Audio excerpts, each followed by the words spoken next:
আসসালামু আলাইকুম। প্রিয় শিক্ষার্থী, সবাই কেমন আছেন? আশা করি অনেক অনেক ভালো আছেন। এপিজে আব্দুল কালাম স্যার বলেছেন, স্বপ্ন বাস্তবায়ন না হওয়া পর্যন্ত তোমাকে স্বপ্ন দেখতে হবে। আর স্বপ্ন সেটা না যেটা তুমি ঘুমিয়ে ঘুমিয়ে দেখো, স্বপ্ন সেটা যেটা পূরণের প্রত্যাশা তোমাকে ঘুমাতে দেয় না।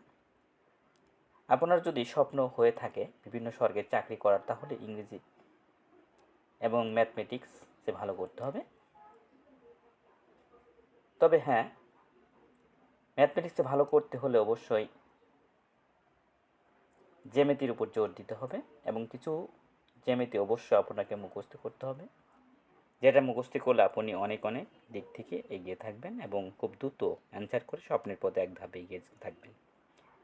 চলুন কথা না বাড়িয়ে অ্যান্সারগুলো সলভ করি। দেখেন, এখানে বলা আছে বৃত্তের কেন্দ্র ছেদকারী জ্যাকে কি বলা হয়? বৃত্তের কেন্দ্র ছেদকারী জ্যাকে বলা হয় ব্যাস। সঠিক অ্যান্সারটা হবে ব্যাস। বৃত্তের কেন্দ্র ছেদকারী জ্যামিতিকে কি বলা হয়? ব্যাস বলা হয়। দেখেন, আমি এটা লিখতেছি, এটা হচ্ছে একটা বৃত্ত, আর এখানে দেওয়া আছে কি? কেন্দ্র। তাহলে এখান থেকে আমরা যে নিব, এটা এখান থেকে এটা হচ্ছে এই যে বৃত্তের কেন্দ্র ছেদকারী যাকে বলা হয় ব্যাস। আর যদি এটা এক সরলটা না থাকতো, বৃত্তের না থাকতো, তাহলে এটা কে বলা হতো? জ্যা। আর এইদিকে যদি থাকতো তাহলে অবশ্যই এটাকে বলা হতো ব্যাসার্ধ।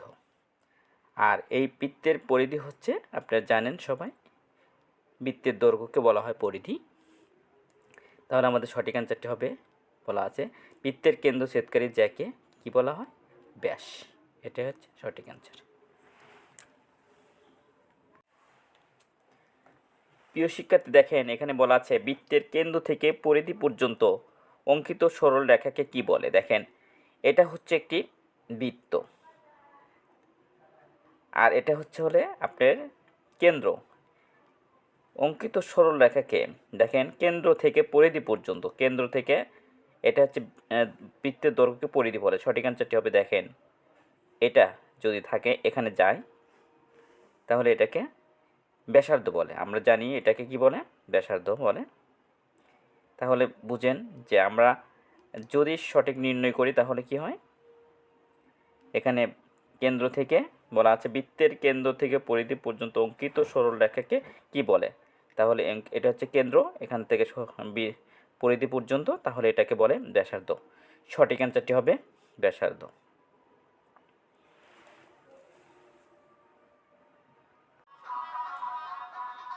বৃত্তের যে কোনো দুটি বিন্দু সংযোজক রেখাংশ বৃত্তের একটি ড্যাশ। দেখেন, এটা হচ্ছে বৃত্ত, এখানে বৃত্ত, এটা হচ্ছে ব্যাস। আর বৃত্তের যে কোনো দুটি বিন্দুর সংযোজক রেখাংশ বৃত্তের একটি, এই যে দুটি দেখেন সংযোগ রেখাংশ, এটাকে বলা হয় যা। সঠিক অ্যান্সারটি হবে যা। দেখেন, এটা হচ্ছে যা। সঠিক অ্যান্সারটি হবে এটা যা, আর এটাকে বলে ব্যাস। আর যদি এদিকে থাকে এটাকে ব্যাসার্ধ বলে। সঠিক অ্যান্সারটি দেখেন আপনারা।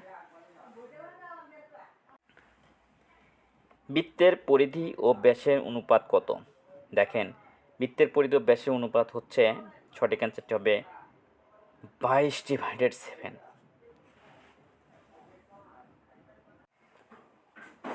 একটি বৃত্তের পরিধি কত? সঠিক অ্যান্সারটি হবে 2πr। সঠিক অ্যান্সারটি হবে 2πr। বৃত্তের পরিধি নির্ণয় সূত্র যদি আসে তাহলে 2πr লিখব আমরা।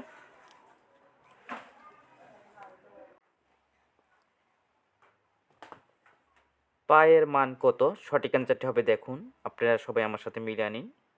সঠিক অ্যান্সার হবে 3.14।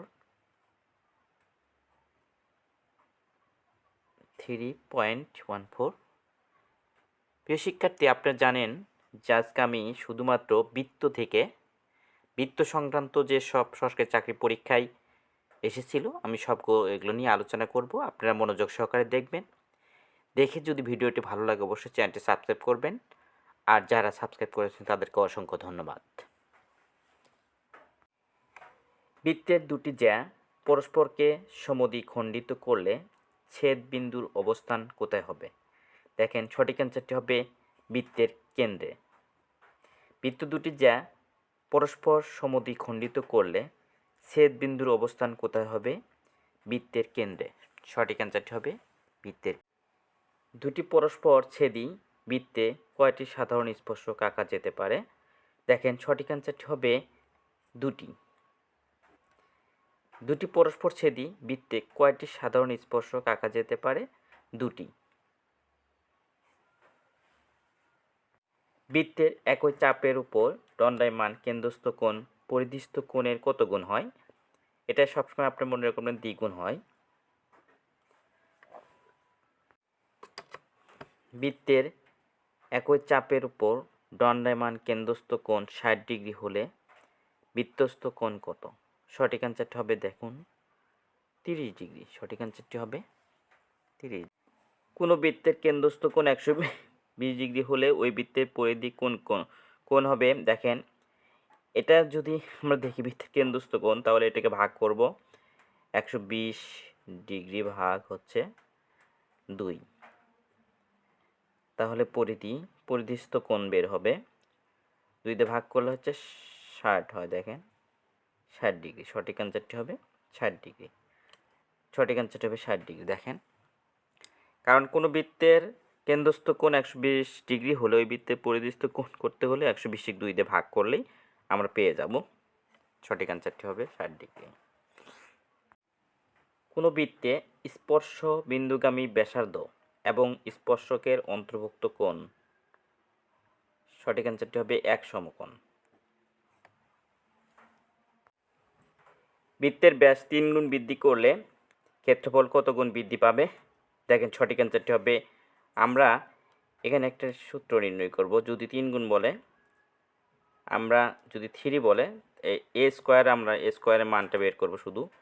এখানে 3-র উপরে যদি আমরা স্কোয়ার দিই তাহলে কত হয়? ৩ তিরিকে ৯। সঠিক অ্যান্সারটি হবে ৯। সঠিক অ্যান্সারটি হবে ৯। দেখেন যদি এখানে 4 বলে ৪ ৪-এ 16, যদি 7 বলে 7 7-এ 49, আমরা যেটাই পড়ুক না কেন যত গুণ বৃদ্ধি পাবে বৃত্তের ব্যাস এটার হবে দ্বিগুণ, অর্থাৎ 2 গুণ বৃদ্ধি পাবে। সঠিক অ্যান্সারটি হবে ৯।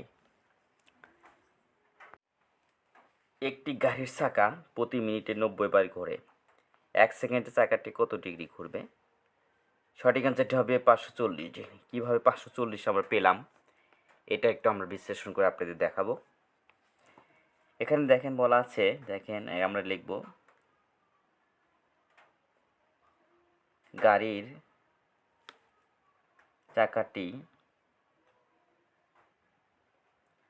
চাকাটি বৃত্ত আকৃতির হওয়ায় এটিতে 360 ডিগ্রি রয়েছে। এই কথাটা লিখব। লেখার পরে আমরা লিখব যে একবার অতএব ওয়ান বার ঘুরলে অতিক্রম করে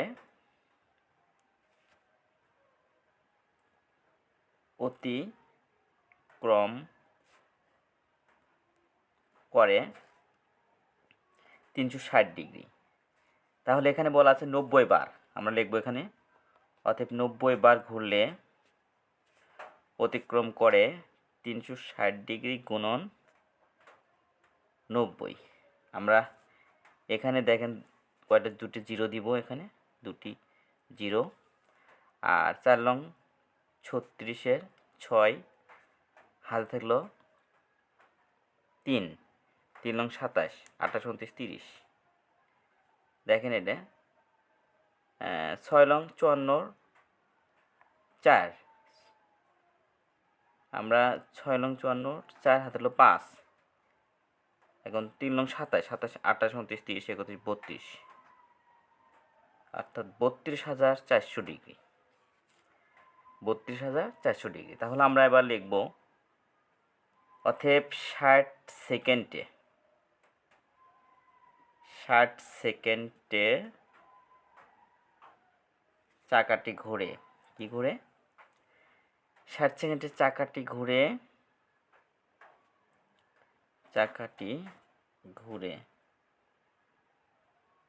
কত ডিগ্রি? 32,400 degree, 32,400 degree. তাহলে অতএব 1 সেকেন্ডে চাকাটি ঘুরে হচ্ছে 32,400 আর নিচে হচ্ছে 60, 0, 0। দেখেন এখানে 5 6 30, 5 6 30 থাকলো 24, 424 আর একটা 0 থাকলো এখানে, অর্থাৎ 540 ডিগ্রি। সঠিক অ্যান্সারটি হবে 540। আমরা এভাবে অঙ্কটি করব। সুপ্রিয় শিক্ষার্থী, আমরা যদি এইভাবে অঙ্কটি করি তাহলে সহজই হয়ে যাবে। আপনারা দেখুন ভালোভাবে, আমার অঙ্কটি লক্ষ্য করুন, আশা করি ভালো লাগবে। এই অঙ্কটি করলে আপনি যে কোনো পরীক্ষায় একটি নাম্বারের জন্য হলেও পেতে পারেন। বিভিন্ন পরীক্ষা যেহেতু এসেছে, বারবার আসে, অবশ্যই আপনার চ্যানেলটি ভালো লাগলে অবশ্যই সাবস্ক্রাইব করবেন। থ্যাংক ইউ, ধন্যবাদ।